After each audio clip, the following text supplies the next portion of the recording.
जय हिंद दोस्तों। अगर यदि आप झारखंड के कोडरमा जिले के निवासी हैं या फिर झारखंड के किसी भी जिले के निवासी हैं तो आपके लिए ये वीडियो बहुत ज़्यादा इंपॉर्टेंट है। जी हाँ दोस्तों, क्योंकि आप यहाँ पे देख पा रहे हैं कोडरमा में जो है डीसी ऑफिस के लिए वैकेंसी निकाला गया है मनरेगा के अंतर्गत। इसमें जो है ग्राम रोजगार सेवक, कंप्यूटर ऑपरेटर, बीपीओ, कनीय अभियंता, लेखपाल, सहायक आदि सीटों पर जो है वैकेंसी निकाला गया है, जो सिर्फ और सिर्फ मेरिट के आधार पर यहाँ पे आपको जो है एंट्री मिल जाएगी, यानी कि नौकरी मिल जाएगी। झारखंड सरकार का ये जो है संविदा के आधार पर वैकेंसी निकाला गया है, जिसमें ना तो एग्जाम है और ना ही कोई परीक्षा फी रखा गया है। तो अगर यदि आप भी बहुत जल्द नौकरी लेना चाहते हैं सिर्फ मेरिट के ऊपर, तो वीडियो के अंत तक आप बने रहिएगा। हम आपको इसका ऑफिशियल वेबसाइट के ऊपर लेके चल रहे हैं, जहां पर सारी चीज़ें हम आपको बताएंगे, जैसे कि इसको भरने के लिए क्या डॉक्यूमेंट्स होना चाहिए, क्या एजुकेशन क्वालिफिकेशन होना चाहिए, लास्ट डेट कितना है, उम्र कितना है, सारी चीज़ें आपको जितने भी आपको फॉर्म भरने के पहले समझना चाहिए वो आपको हम सारा चीज़ बता रहे हैं। तो वीडियो के अंत तक बने रहिए। चलिए इसका ऑफिशियल वेबसाइट पर आपको हम ले चलते हैं। तो फ्रेंड्स, अब आप यहाँ पर जो है कोडरमा जिला का जो ऑफिशियल वेबसाइट है डीसी ऑफिस का, जिसमें उसमें हम आपको लेकर के आ गए हैं। जिला ग्रामीण विकास अभिकरण कोडरमा, महात्मा गांधी राष्ट्रीय ग्राम गारंटी अधिनियम मनरेगा के अंतर्गत संविदा के आधार पर सेवाएं प्राप्त करने हेतु आम सूचना, पहला सूचना यह है 2023 का।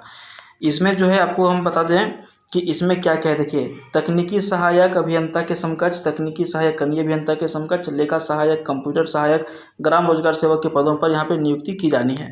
अगर यदि हम सीटों की संख्या बात करें तो टोटल 31 सीट यहाँ पे दिया गया है, जो अलग अलग पोस्ट के लिए है। ठीक है, देखिए, तकनीकी सहायक के लिए 5 सीट है, तकनीकी सहायक कनीय अभियंता के लिए 14 सीट है, लेखा सहायक के लिए 4 सीट है, कंप्यूटर सहायक के लिए 5 सीट है और ग्राम रोजगार सेवक के लिए 31 सीट है।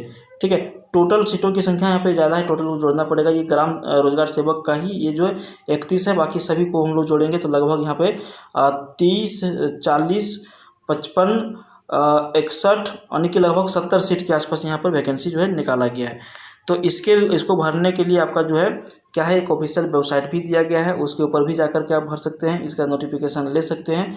ठीक है, और यहाँ पर जो है आरक्षण रोस्टर के आधार पर रिक्तियों की संख्या आवश्यकता अनुसार घट या फिर बढ़ सकता है। 70 सीट से कम भी हो सकता है, अधिक भी हो सकता है, समय के हिसाब से। ओके, तो फ्रेंड्स, इस फॉर्म को भरने के पहले आपको हम बता दें कि सबसे पहले आपको हम एज के बारे में बता देते हैं कि कितने उम्र तक आप इसको भर सकते हैं। तो उसके लिए 1/1/2023 तक कम से कम आपका उम्र जो 18 वर्ष हो जाना चाहिए। अगर यदि जनरल कैटेगरी से पुरुष हैं तो कम से कम 35 और अधिकतम दिव्यांगजनों के लिए 45, आर्थिक रूप से कमजोर हैं तो कम से कम 35, दिव्यांग के लिए 45, पिछड़ा वर्ग से यदि हैं BC1 BC2 से तो 37 और 47, महिला अगर यदि हैं EWS OBC से हैं तो 38 और 48, अनुसूचित जाति से, अनुसूचित जनजाति से यानी कि ST SC से पुरुष महिला हैं तो 40 से लेकर के 50 वर्ष तक आप इस फॉर्म को भर सकते हैं। भूतपूर्व सैनिक है तो आपको 5 वर्षों का यहाँ पर छूट मिल जाएगा। उसके बाद अगर यदि हम बात करें यहाँ पे तो कौन भर सकता है, तो भरने के लिए आवेदक का भारतीय नागरिक होना जरूरी है, चाहे वो किसी अलग स्टेट से हो, अलग डिस्ट्रिक्ट से हो, सभी लोग भर सकते हैं। सैलरी क्या रहेगा, तो सैलरी रहेगा इसमें देखिए, कनीय तकनीकी सहायक वाला जो है 22,000 तक होगा, और उसके बाद अगर जब आपका 5 साल यहाँ पे एक्सपीरियंस हो जाएगा तो उसको 22,500 कर दिया जाएगा। तकनीकी सहायक के लिए 19,000, 19,500, लेखा सहायक के लिए 14,300, 14,800, तकनीकी कंप्यूटर सहायक के लिए 14,300, 14,800, और ग्रामीण रोजगार सेवक का 11,000 से 12,000 के बीच आपका सैलरी रखा जाएगा। नियम के कुछ शर्त यहाँ पर दिया गया है, शर्त को आप समझ लीजिए। उपयुक्त पदों पर नियुक्त पूर्णतया संविदा के आधार पर होगी। ऐसे नियुक्त व्यक्ति को नियमित रूप से नियुक्त करने का सरकार पर कोई दायित्व नहीं होगा। दूसरा पॉइंट है, उपयुक्त पदों पर शैक्षणिक योग्यता स्कोर के घटते हुए क्रम में आवेदकों की प्रारंभिक मेधा सूची तैयार की जाएगी एवं तकनीकी ज्ञान हेतु आवश्यकता अनुसार लिखित एवं दक्षता परीक्षा ली जा सकती है। जिला चयन समिति कोडरमा द्वारा मेधा सूची को अनुमोदित किया जाएगा। तैयार प्रारंभिक सूची के हिसाब से आपको जो है यहाँ पे जो समय दिया जाएगा सारा चीज करने के लिए। उसके बाद इसमें क्या डॉक्यूमेंट्स आपको देना होगा, सामान्य निर्देश भी हम लोग समझ लेते हैं। ठीक है, उसके बाद आपको हम इसका एजुकेशनल क्वालिफिकेशन पर लेके चलेंगे। आवेदन कैसे जमा करें ये चीज़ आप थोड़ा सा समझ लीजिए। तो आवेदन जो है 25/8/2023 से लेकर के 9/9/2023 के बीच आप इसको जमा कर सकते हैं, जो सिर्फ और सिर्फ ऑनलाइन आवेदन ही आप जमा कर सकते हैं, ऑफलाइन नहीं भराएगा। जिसका ऑफिशियल वेबसाइट है apply.rdt.jharkhand.gov.in पर किसी भी साइबर कैफे में जाइए या फिर आपके पास अपना मोबाइल या फिर कंप्यूटर होगा तो अभी आप खुद भर सकते हैं। उसके लिए क्या क्या आपको दस्तावेज प्रमाण पत्र होना जरूरी है, सब हस्ताक्षरित फोटो, आपका एक फोटो होना चाहिए, सरकारी मान्यता प्राप्त संस्थान से निर्गत अनिवार्य योग्यता प्रमाण पत्र होना चाहिए, जो भी हम आपको बताएंगे योग्यता प्रमाण पत्र के बारे में। उसी तरह से अगर यदि कुछ अतिरिक्त देखिए सरकारी मान्यता प्राप्त संस्थान से निर्गत अतिरिक्त योग्यता प्रमाण पत्र आपके पास होना चाहिए। आरक्षण के दावा करने वाले अभ्यर्थियों के लिए सक्षम प्राधिकार द्वारा निर्गत जाति प्रमाण पत्र एवं दिव्यांग प्रमाण पत्र होना चाहिए। आर्थिक रूप से कमजोर व्यक्ति के लिए जो ईडब्ल्यूएस का सर्टिफिकेट बनता है वो होना चाहिए। सक्षम प्राधिकार द्वारा निर्गत स्थानीय प्रमाण पत्र होना चाहिए और शपथ प्रमाण पत्र आपके पास होना चाहिए।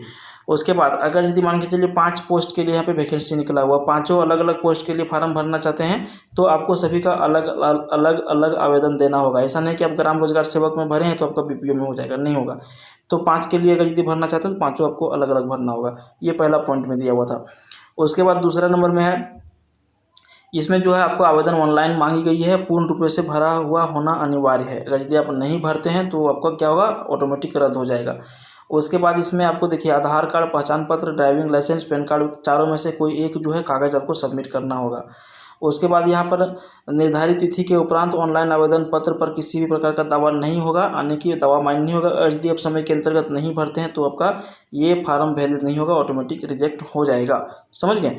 अब हम आपको ले चलते हैं इसका जो है एजुकेशन के ऊपर कि आप किस पोस्ट के लिए कितना एजुकेशन मांगा गया है। तो तकनीकी सहायक वाला यदि आप भरना चाहते हैं 1 नंबर वाला पोस्ट, तो अनिवार्य योग्यता इसमें देखिए बीई या फिर बीटेक का होना अनिवार्य हो गया। ठीक है। अतिरिक्त योग्यता के बारे में आप लोग थोड़ा सा स्क्रीनशॉट ले लीजिए ताकि आपको यहाँ पर समय आपका बच जाए। जो तकनीकी सहायक नहीं भरना चाहते हैं, दूसरा फॉर्म भरना चाहते हैं, उनका समय बच जाएगा। हम बताएंगे तो पूरा समय लंबा हो जाएगा। तो स्क्रीनशॉट ले लिए अगर जब तकनीकी सहायक भर रहे हैं तो। चलिए दूसरा पॉइंट पर हम आते हैं। तकनीकी सहायक जो कनीय अभियंता के समकक्ष है। अनिवार्य योग्यता हम सब में आपको बता दे रहे हैं। इसमें आपका अनिवार्य योग्यता क्या रहेगा, सिविल संकाय में डिप्लोमा होना अनिवार्य है। ओके। अतिरिक्त योग्यता के बारे में सर थोड़ा सा आप जो है ये स्क्रीनशॉट ले लीजिए और थोड़ा सा समझ लीजिए। लेखा सहायक के लिए आपके पास बीकॉम होना अनिवार्य है। अगर यदि आप बीकॉम में 55% से कम नंबर लाए हैं और अगर यदि आपने पीजी कर रखा है, एमकॉम कर रखा है तो आप फार्म को भर सकते हैं। लेकिन अगर यदि आपने सिर्फ ग्रेजुएशन कर रखा है, 55 नंबर से कम है, 55% से कम है, तो आप इस फार्म को नहीं भर सकते हैं। अतिरिक्त योग्यता प्राप्त संस्थान से ये सब सर्टिफिकेट आपके पास होना चाहिए, जिसका आप स्क्रीनशॉट ले लीजिए। कंप्यूटर सहायक के लिए कम से कम अनिवार्य योग्यता यहाँ पर देखिए बीसीए कंप्यूटर ऑनर्स होना चाहिए या फिर बीएससी कंप्यूटर ऑनर्स होना चाहिए या फिर बीसीए होना चाहिए या फिर सामान्य स्नातक उत्तीर्ण के पश्चात पीजीडीसी आपने किया है तो कंप्यूटर ऑपरेटर का फार्म आप भर सकते हैं। समझ गए। अतिरिक्त योग्यता के बारे में आप जो भी है स्क्रीनशॉट ले लीजिए। इसमें मेरिट वगैरह के बारे में बताया गया है। सभी का स्क्रीनशॉट आप लेते चलेंगे, नहीं तो इसका ऑफिशियल वेबसाइट पर जाकर के ये जो है आप खुद से डाउनलोड कर सकते हैं। सबसे आसान है ग्राम रोजगार सेवक। ठीक है। देखिए ग्राम रोजगार सेवक में सबसे आसान है इसको भरने के लिए। अनिवार्य योग्यता इसमें आपका होना चाहिए, ज़्यादा कुछ नहीं मांग रहा है। इंटरमीडिएट या फिर मैट्रिक परीक्षा के पश्चात अगर यदि आप कम से कम इंटरमीडिएट हैं तो आप इस फार्म को भर सकते हैं। अगर यदि आपने 10वां पास किया है उसके बाद आपने आईटीआई कर लिया है तो भी आप इसको भर सकते हैं। उसके बाद आपका हायर एजुकेशन वालों को ज़्यादा इसमें क्या करेगा, मेरिट लिस्ट में आने का संभावना है।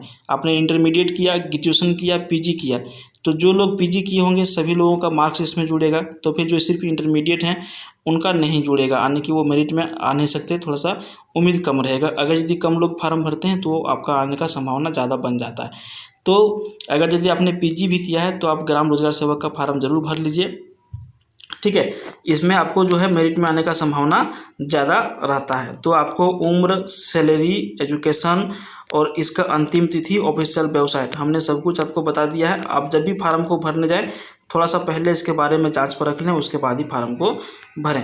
तो जितना ज़रूरी चीज़ था हमने आपको सभी चीज़ें जो है बता चुका है। अगर यदि वीडियो पसंद आया तो लाइक करिए और अधिक इस तरह का वीडियो देखने के लिए चैनल को सब्सक्राइब करिए। धन्यवाद।